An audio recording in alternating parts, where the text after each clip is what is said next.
I'd also really like to know about confidence. How can I have more confidence in the next segments of my life, and what is confidence? Confidence is standing in a moment in your body, seeing whatever you're looking at through the eyes of Source.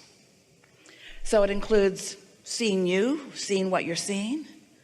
It means allowing all that you are to be present in the moment. And you would be in that confidence if you weren't doing something, or if you hadn't been practicing something that is still somewhat active in you that isn't letting the confidence through. It's like you've got an umbrella up, and confidence and well-being is raining down all around you because your inner being knows how brilliant you are and how worthy you are. The best way for anyone to grow their confidence or to improve their personal sense of worthiness is to understand the laws of the universe, to set intentions, to do your best to feel good as much as you can, and then observe the way the universe works on your behalf. Because the more you catch the universe working on your behalf, the more worthy you feel. But you got to be in the vibrational vicinity of it. We've been working toward this understanding with all of you for quite some time. We're going to give you a very brief series of ways to look at it that we've been offering with this singular intention in mind. We told you that you were source energy before you came into this physical body, and that you still are source energy even though you're here, because we want you to understand these 2 points of attraction that are you: your soul, source, inner being, God part, and you in your physical body. And of course, the more closely aligned these 2 parts of you are vibrationally, then the better you feel, the more satisfied you are, and the more worthiness you are aware of, because your inner being knows that about you.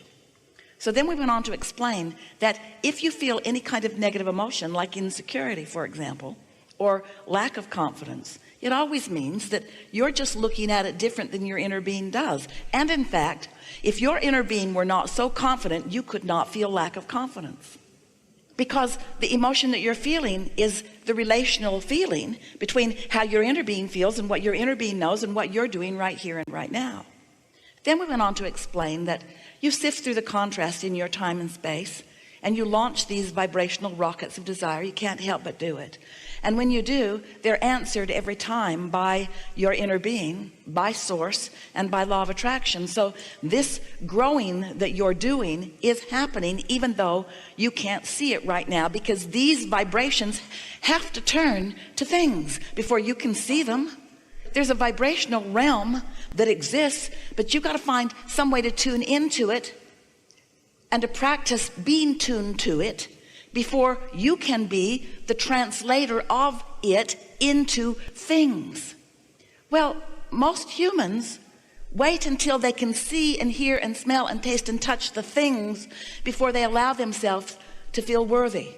They want to gather other people around, and they want them to all stand in amazement at the statue that you've created. Isn't it beautiful?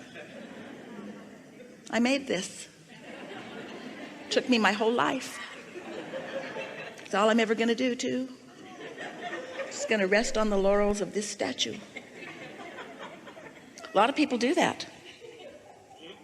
They get something going and they like it, and other people like it, and then they just stand and say, that represents me. It's the tangible thing that they want to represent them. We want the intangible to be what you're reaching to represent you. Because if you could hook into and understand this vibrational reality, then what would happen is, in your knowing that it's there, even though you can't yet see it, in your faith that it exists, even though you can't see it, hear it, smell it, taste it, touch it, but you can feel it because you feel satisfaction. You can feel it because you feel exhilaration. You can feel it because you're happy. You can feel it because life helped you to know that you wanted it, and you believe that it is coming in the fullest of sense. So you stand in that faith-based, expectant, knowing that it's coming because you can feel it state of being. And then a really wonderful sequence of events begins to happen. Because you are not noticing that what you want hasn't happened, but you're expectant that what you want is coming, you find a way of a way and another way and another way and another way and another way of lining up with it until you are in what we want to call the receiving mode of it. In other words, you're ready to receive the vibrational transmission of it, just like Esther is ready to receive the vibrational transmission of Abraham. We're not whispering these words into her ear one at a time. That would be quite awkward. Instead, we are offering her a stream of consciousness that she is receiving at a very well practiced and unconscious level, and she is able to stream our intent into words. This is thoughts turning to things. This is vibration turning to thoughts, turning to things. That's what this is. So all day, every day, you are in varying degrees the streamer of this non-physical vortex, the streamer of it. So you know that feeling when you get an idea, oh, that idea that was so satisfying before you killed it with your doubt, with your objective reality. It burst through in a moment of your defensive weakness. It burst through in a moment of your unguarded protectiveness. It burst through because it must, because source is always flowing it. It came through and, oh, you got a whiff of it. Oh, you said, and then you saw someone else saying, what's wrong with you? Nothing, just a ridiculous thought I had about my future success. But if you feel that idea and you feel it and you understand what just happened, that a thought just turned to a thing. It just turned to an idea in your mind that gave you exhilaration because you merged. You were you. You were in tune with who you are. And because you understand the process, because you understand law of attraction, because you understand your place out here on the leading edge, because you know you put stuff in the vortex and you know the vortex did its thing and law of attraction worked with it and your inner being's there too. And most important, because you found a high-flying enough thought for long enough, now you and your thoughts are in a close enough vibrational place that you received and translated the transmission of it into an idea. And we want you to know that's not the beginning. That's well along the way when that happens to you.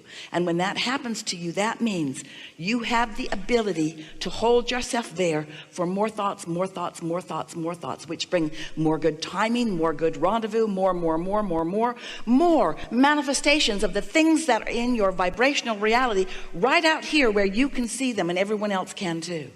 And there is nothing in all of the universe that brings more of a steady awareness of your worthiness than you're applying what you know and translating it into your good deeds. You see, words don't teach. It's only life experience that teaches. It's odd that we offer so many words. We blame Esther. We're just offering feelings. We're offering thoughts, and she's translating them. And we're glad that she is, because you're joining her in these rendezvous. And then your life experience shows you something that you've heard about. And you realize that you are the creator of your own reality. You are the worthy creator of your own reality. You have the energy that creates worlds at your back, assisting you in the creation of whatever it is that's important to you. For you not to feel worthy is ridiculous. We'll be kind. Crazy. Stupid. It's ridiculous for you to not know the worthiness of your being, because it's just crazy that you have not been allowing more and more and more of what you've put into your vortex, which is alive and well, to come into your conscious awareness. So here's why. It comes into your conscious awareness all the time, and then you counteract it with other things that you've picked up along your physical trail. So the reason that you don't let your cork float is because you hold it under the water. That's all. Let go of it, it'll float. So there it's floating. The idea came, oh, what a good idea. And then you think, oh, never done anything like that before. Hardly know anybody that has. Not sure what others would think if I actually did that. Not sure how much time I have. I'm pretty busy. I don't know. I'm not getting enough sleep as it is. I don't know. I don't really think I can do that. And then your cork is under the water and you say, why don't I feel worthy? And we say, let go of the cork. Oh, I don't think so. I think I have good reason to hold this idea down, because I tried to explain a little bit of it to my mother.